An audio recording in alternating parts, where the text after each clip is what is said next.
Welcome to Karma Chronicles. Please like the video and subscribe. Let's begin. I knew I didn't belong in my own family from a young age. My name is Clara Whitmore. I'm 22 years old and I grew up in Riverton, Washington, the kind of small, damp town where everyone knows your business and success is measured by how quickly you leave. At the Whitmore house, achievement wasn't just encouraged, it was mandatory. My father, Henry, was a bank director with the personality of a locked safe. Every conversation with him was a lecture on the importance of real careers like law, finance, or medicine.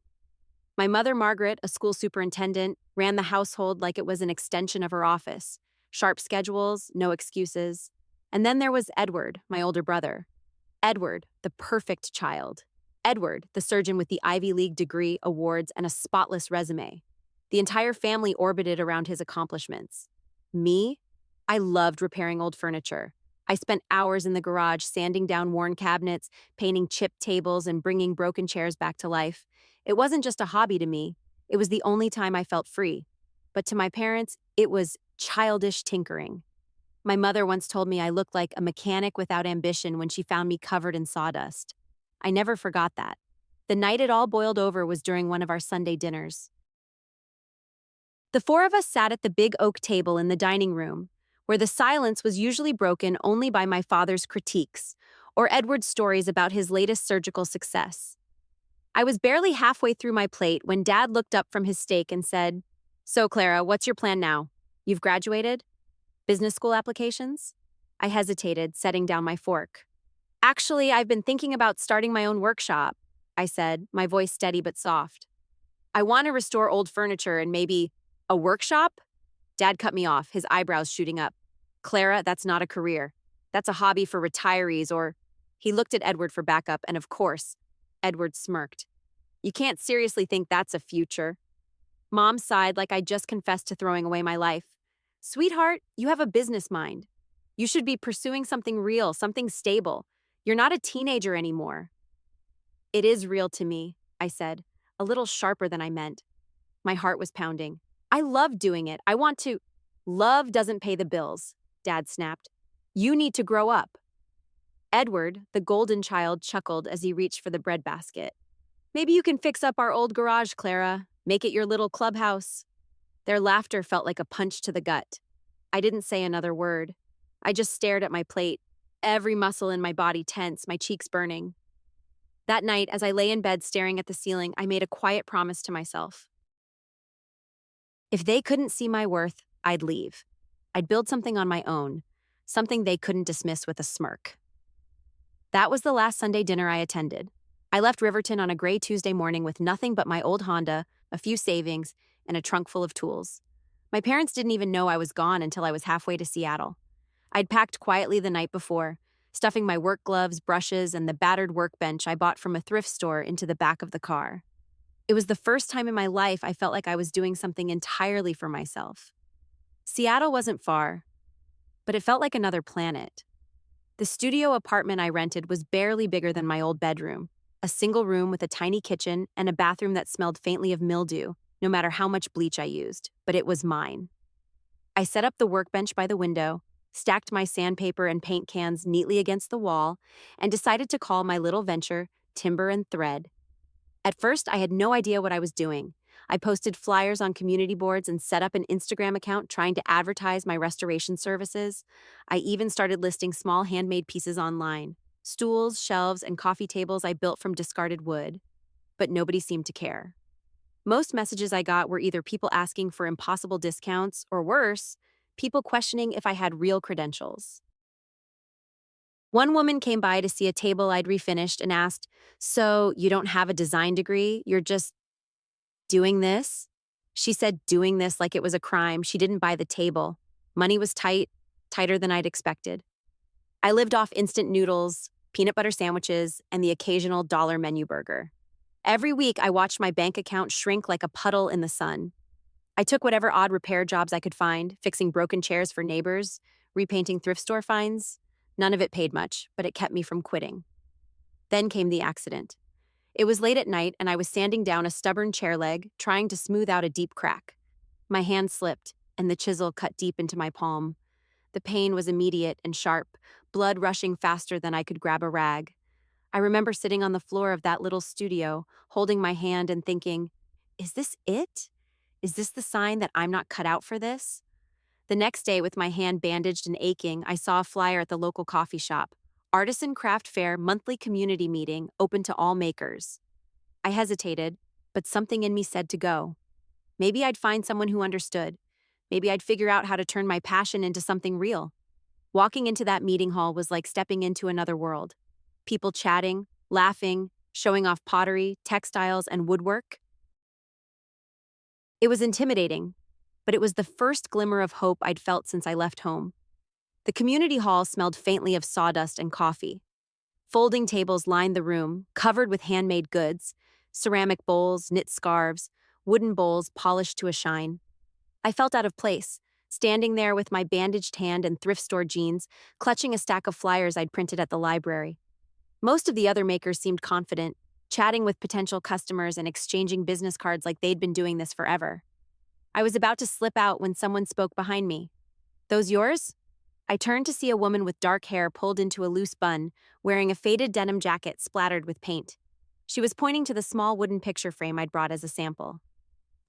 Yeah," I said. "It's just something I made out of scrap wood, nothing fancy." She picked it up, turning it over in her hands. Simple lines, good joinery, not bad for a nothing fancy. Her tone was teasing, but her eyes were sharp, as if she saw something I didn't. Her name was Mara Delgado, and she had this calm confidence that made everyone listen when she spoke. I later found out she was a well-known interior designer in Seattle, who worked with boutique hotels and trendy restaurants. I couldn't imagine why she was even talking to me. "You're trying to sell individual pieces?" she asked after I told her about timber and thread. "Yeah, I've been doing custom tables and chairs, but it's hard to get people interested." Mara shook her head. "You're wasting your time with one-off clients. People want stories, not just furniture. Hotels, small resorts, boutique shops. They love handmade collections that tell a story. That's where the money is." Her words hit me like a wake-up call. No one had ever talked to me about strategy or markets before, not like this. She explained how she started with no formal training, just persistence and a willingness to pivot.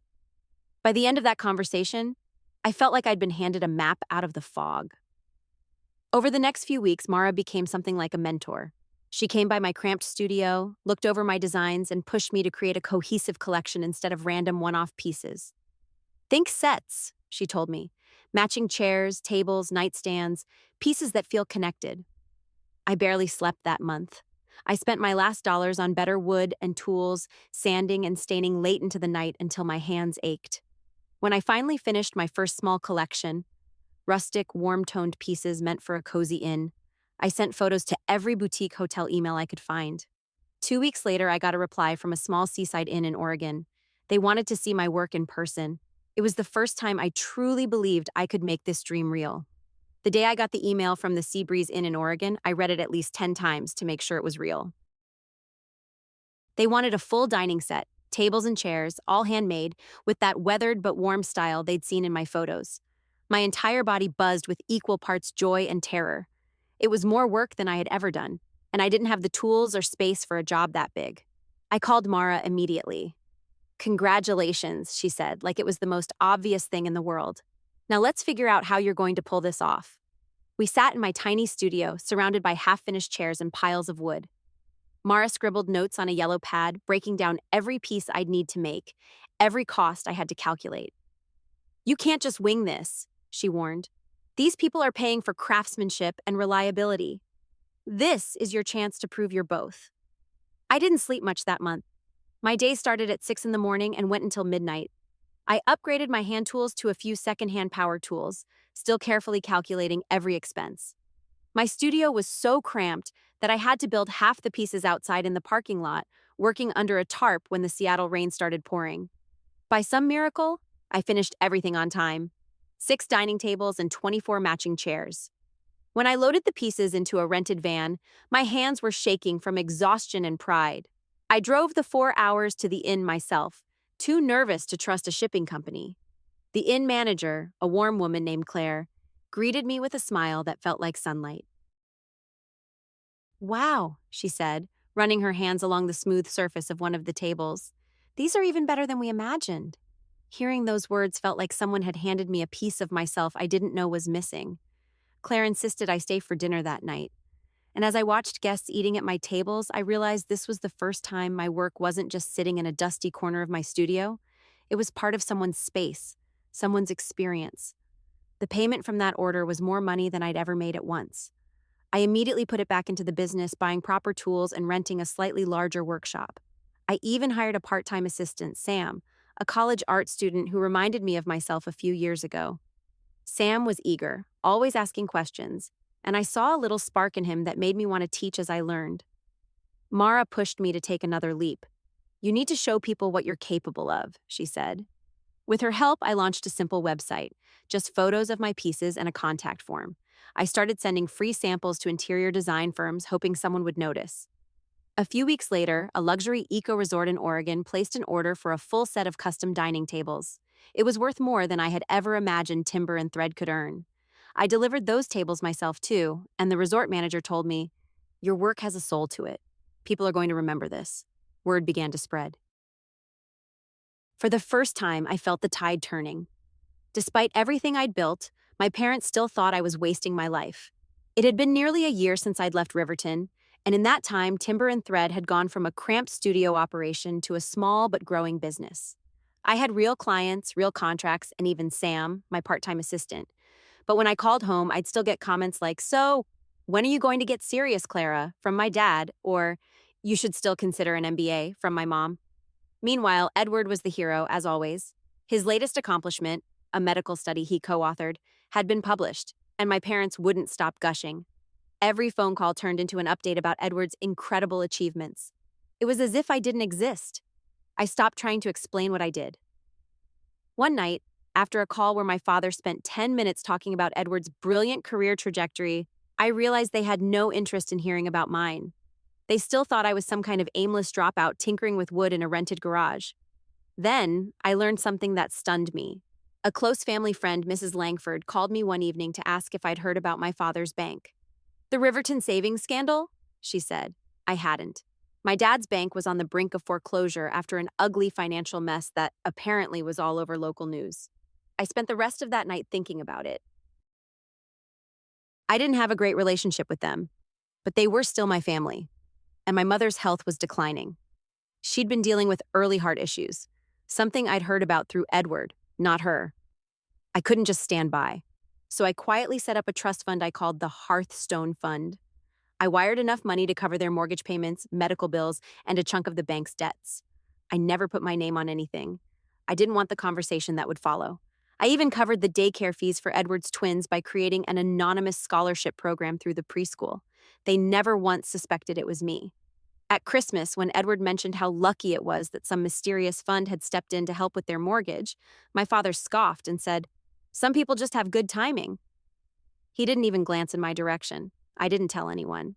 Not Mara, not Sam, not even the accountant who handled Timber and Thread's books. I just kept building furniture, shipping orders, and expanding my business while quietly plugging the holes in my family's sinking ship. But every time I sent another payment, I felt that same sting. The knowledge that I could give them everything and still be treated like nothing. They didn't know me. They didn't want to know me. And yet, I couldn't stop myself from helping. When November rolled around, I decided I couldn't avoid my family forever. I hadn't been home since I left Riverton, but this year I felt like I needed to face them. Not for their sake, for mine.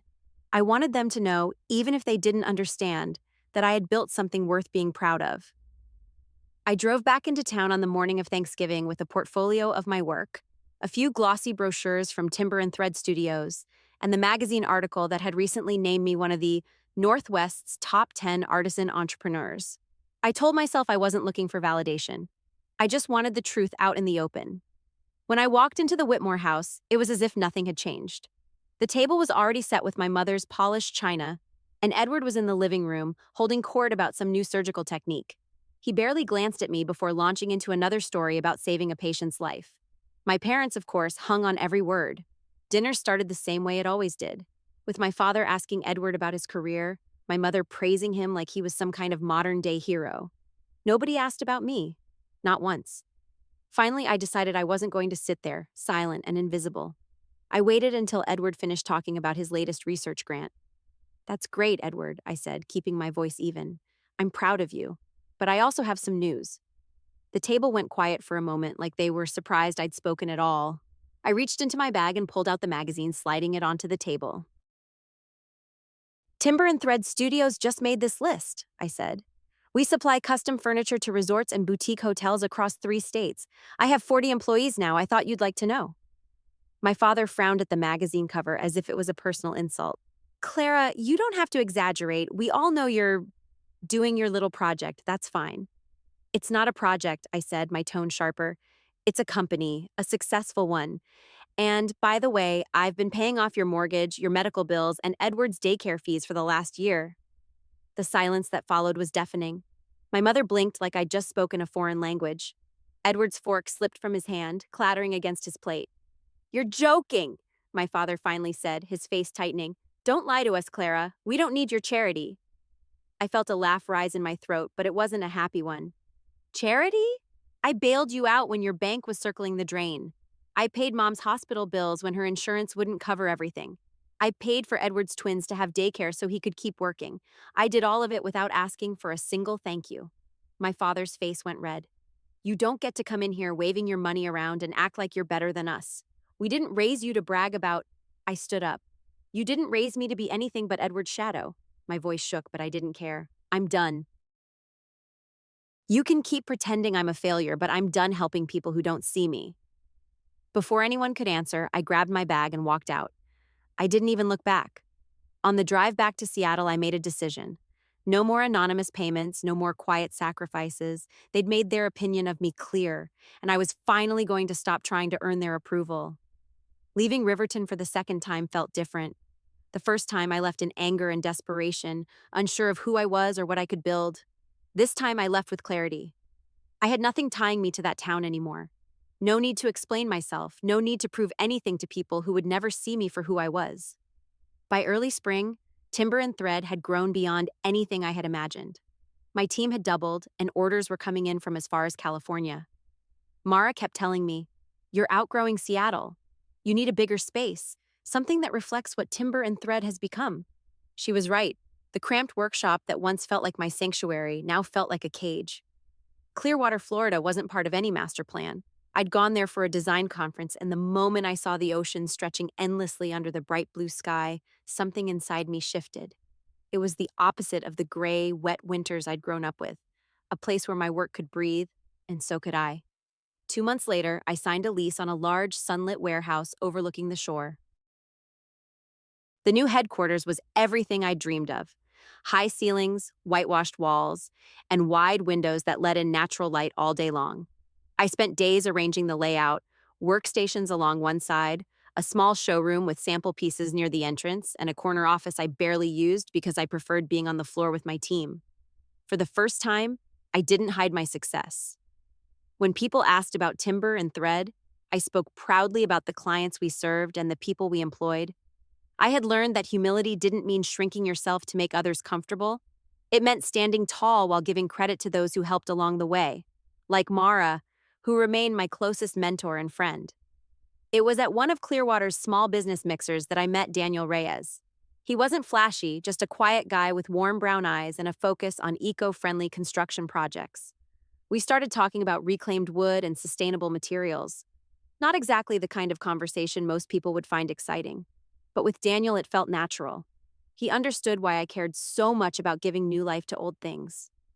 Over the next few months, Daniel and I grew close. We'd meet for coffee after work or walk along the beach on Sundays, talking about everything from business challenges to childhood memories. For the first time, I felt seen. Not as someone running from a past or trying to impress anyone, but as the woman I had become. By summer, Clearwater felt like home. I stopped checking my phone for messages from my parents because I no longer needed their validation. I had built my own world here, one with honest work, genuine people, and a future I could finally see clearly.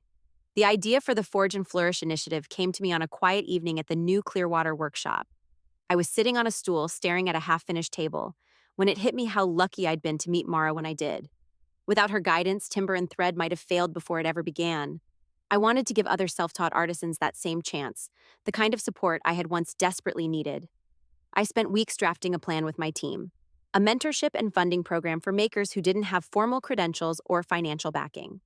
We would provide not just grants, but also workspace access, tools, and connections to local retailers. When I told Mara about it, she smiled like a proud teacher.